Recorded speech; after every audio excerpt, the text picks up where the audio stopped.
સૌરાષ્ટ્રની લોકસભા બેઠકોના કોંગ્રેસના ઉમેદવારો અને નેતાઓ ખોડલધામના દ્વારે પહોંચ્યા। રાજકોટ લોકસભા બેઠકના ઉમેદવાર પરેશ ધાનાણી સહિત નેતાઓએ માં ખોડલના દર્શન કર્યા। ખોડલ માતાજીના દ્વારે કોંગ્રેસના નેતાઓએ શીશ નમાવ્યું।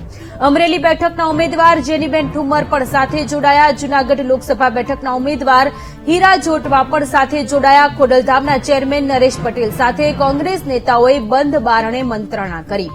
પરેશ ધાનાણીએ મંદિરમાં શંખનાદ કરી વિજય થવાનો વિશ્વાસ વ્યક્ત કર્યો છે। સ્વાભિમાનની શરૂઆત રાજકોટના રણ મેદાનમાંથી થશે, પરેશ ધાનાણીએ નિવેદન આપ્યું।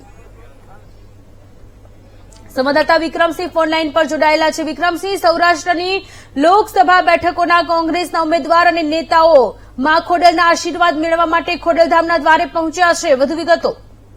સોનલ, ચોક્કસથી જો વાત કરવામાં આવે તો રાજકોટ લોકસભાના કોંગ્રેસના ઉમેદવાર પરેશ ધાનાણી ખોડલધામ ખાતે પહોંચ્યા હતા અને ખોડલધામ પરેશ ધાનાણી સાથે છે ત્યારે અમરેલી લોકસભાના ઉમેદવાર જેનીબેન ઠુમ્મર, તેમજ જૂનાગઢ લોકસભાના ઉમેદવાર હીરાભાઈ જોટવા, અમરેલી જિલ્લા કોંગ્રેસ પ્રમુખ પ્રતાપ દુધાત્રા, જામનગરના ઉમેદવાર અને છેલ્લે કોંગ્રેસના નેતાઓ ખોડલધામ ખાતે પહોંચી માતાજીના દર્શન કર્યા હતા। ત્યારબાદ છે નરેશ પટેલ ખાસ ઉપસ્થિત રહ્યા હતા ત્યારે નરેશ પટેલ સાથે બંધ બારણે મંત્રણા કરી હતી અને પરેશ ધાનાણીએ મંદિર ખાતે સંજ્ઞાત કરી અને વિજયનો વિશ્વાસ વ્યક્ત કર્યો હતો। ત્યારે એક બાજુ જો ક્ષત્રિય સમાજમાં જે રોષના મામલે ભાજપને આડે હાથ લીધી છે, ત્યારે ભાજપના નેતૃત્વના દત્ત રાષ્ટ્રની વ્યાખ્યામાં ગણાવતા પરેશ ધાનાણીએ કહ્યું હતું અને સ્વાભિમાનની શરૂઆત રાજકોટના રણ મેદાનમાંથી થશે તેવું પરેશ ધાનાણીએ જણાવ્યું હતું।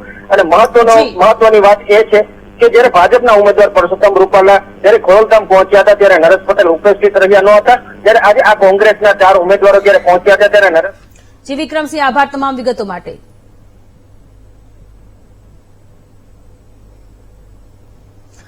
કોંગ્રેસના નેતાઓ રાજકોટના ખોડલધામના દર્શને પહોંચ્યા। લલિત વસોયા પણ ખોડલધામ પહોંચ્યા છે।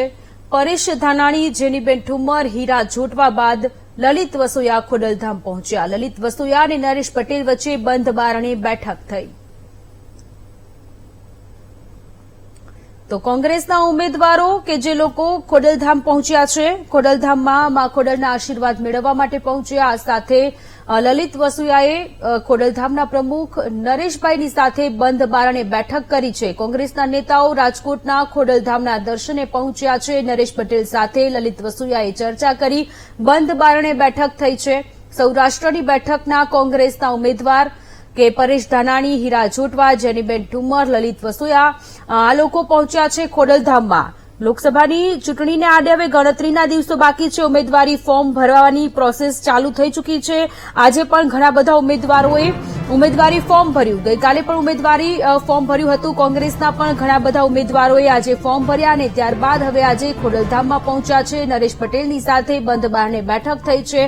આ દ્રશ્યો પણ સામે આવ્યા કે જેમાં કોંગ્રેસના દિગ્ગજ નેતાઓની હાજરી જોવા મળી રહી છે। રણનીતિ ઘડવામાં આવી રહી છે અને ભાજપ આ વખતે 26 લોકસભા બેઠક જીતશે તેવો આશાવાદ વ્યક્ત કર્યો છે, પરંતુ જે સ્થિતિ છે તે કંઈક અલગ અત્યારે કહી રહી છે। રાજકોટની સ્થિતિ હોય તો એ પણ સ્થિતિ છે અલગ છે। પરસોત્તમ રૂપાલાના નિવેદન બાદ ક્ષત્રિય સમાજમાં સ્વાભાવિકપણે રોષ જોવા મળ્યો। રોષ હજુ પણ શમવાનું નામ નથી લઈ રહ્યા અને કોંગ્રેસે આ બેઠક પરથી પરેશ ધાનાણી પર પસંદગીનો કળશ ઉતાર્યો છે।